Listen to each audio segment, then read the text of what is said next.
শুভ মহালয়ার অনেক প্রীতি শুভেচ্ছা। আমি আমাদের ছোটোবেলাকার মহালয়া এবং এখনকার মহালয়া কত তফাৎ, কত দিন পাল্টে গেছে সেটা নিয়েই আপনাদের সামনে একটু আলোচনা করে শুভমিতার একটা গান দিয়ে শেষ করব।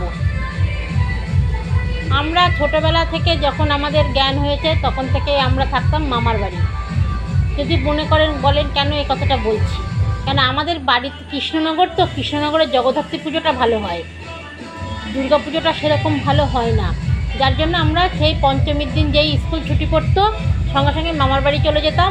মামার বাড়ি গিয়ে সারা রাত বসে থাকতাম। আমাদের মামাতো ভাই আর আমার নিজের ভাই দুজনে মিলে তুবড়ি বানাতো, তারপরে হচ্ছে চকলেট বোম বানাতো। আর আমরা সেই তখন তো প্যাকেটের কম দাম, পাশে এক মামার দোকান ছিল, সেই দোকান থেকে তারাবাজি কিনতাম। যেই রাত 12টা বাজবে ঠাস ঠাস করে চকলেট বোম ফাটানো, কালি পটকা ফাটানো, আর হচ্ছে সেই তুবড়ি ফাটানো এবং আমাদের তারাবাজি নিয়ে আমাদের খুব আনন্দ হতো, একটা আলাদা আনন্দ ছিল। তারপরে এক্ষণেই শুনে একটা যেই ভোরবেলা আমাদের এইসব করতে করতে আনন্দ করতে করতে মামি ডাকছে, মাম্পু এ বুবু সব খেতে আয় খেয়ে দিয়ে আমরা 12:30 একটার সময় আবার ছাদে চলে গেলাম। ছাদে গিয়ে তখন সবাই একটা আলাদা পরিবেশও পরিস্থিতিও ছিল, আনন্দ ছিল। হ্যাঁ, দিয়ে এবার খেয়ে দিয়ে উঠে আবার 1টা থেকে সেই 4টে পর্যন্ত, কখন 4টে বাজবে বীরেন্দ্রকৃষ্ণ ভদ্রের সেই গলা, তারপরে দ্বিজেন মুখোপাধ্যায়ের সেই জাগো তুমি জাগো, বাজলো তোমার আলোর বেনু, এই গানগুলো বাজতো। আর এই কেউ কোনো অভিনেত্রী সেই হচ্ছে পরে নাচ করতো, দুর্গা সাজতো, সেইগুলো দেখতে সত্যি মনের একটা আলাদা আনন্দ অনুভূতি জেগে উঠতো। আর রেডিওর সেই সকালবেলা ঘুম থেকে আশ্বিনের শারদ পাতে ওই যে বীরেন্দ্রকৃষ্ণ ভদ্র শুরু করতো, সেই দিনগুলো আর বন্ধুরা ফিরে আসবে কি না জানি না।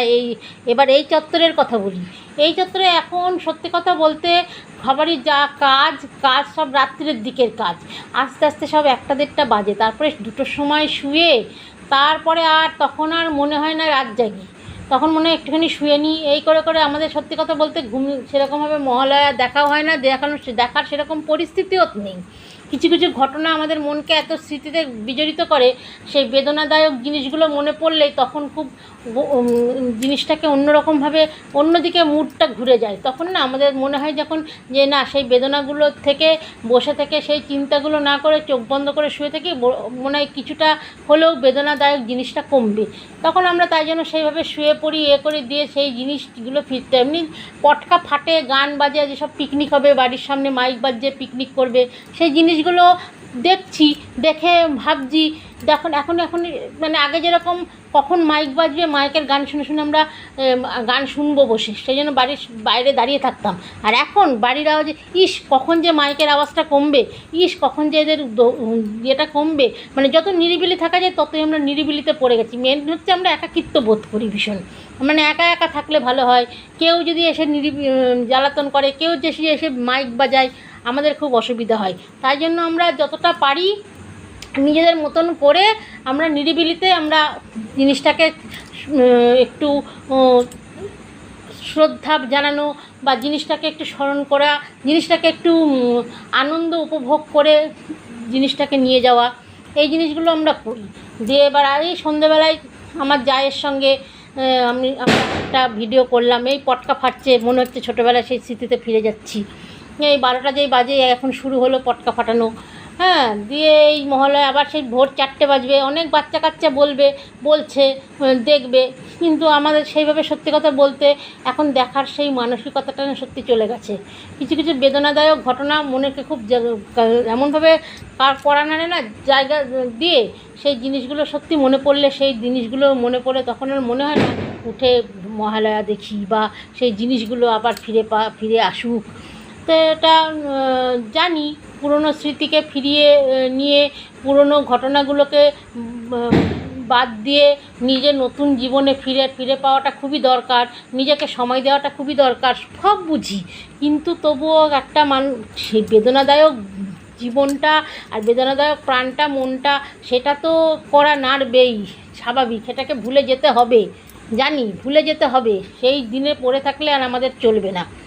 তাই এখন যেহেতু আগামীকাল এই ভোরের আগমনী বার্তা নিয়ে শুরু করলাম মহালয়া, সেই হিসেবে শুভমিতার গান একটা খুব মনে পড়ছে, সেই গানটা দিয়ে শেষ করব। আর যদি ভালো লাগে বন্ধুরা একটু দেখবেন, একটু জিনিসটাকে চালানোর একটুখানি করবেন, তাহলে দেখবেন আমার মনে হয়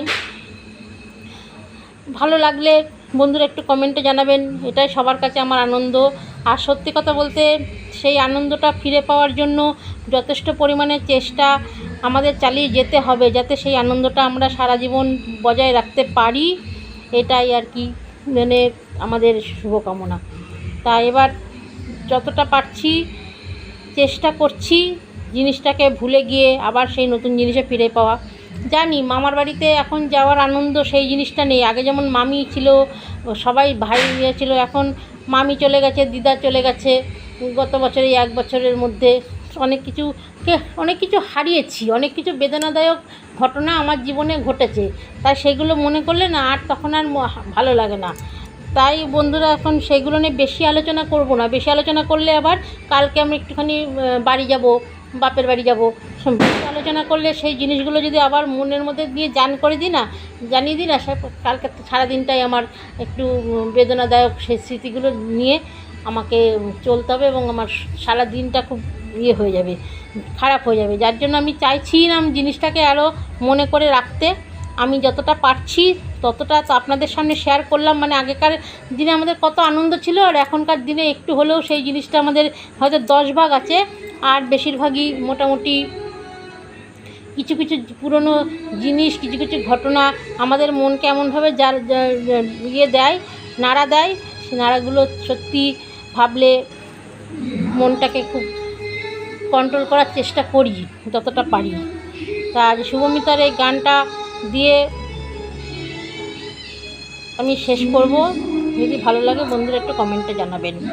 শিশিরে শিশিরে শারদ আকাশে ভোরের আগমনী, শিশিরে শিশিরে শারদ আকাশে ভোরের আগমনী, শিউলি ঝরানো দিনানেশে, শিউলি ঝরানো দিনানেশে চিরদিনের বাণী, ভোরের আগমনী, শিশিরে শিশিরে শারদ আকাশে ভোরের আগমনী, সোনার আলোয় জাগবে পৃথিবী, বাজবে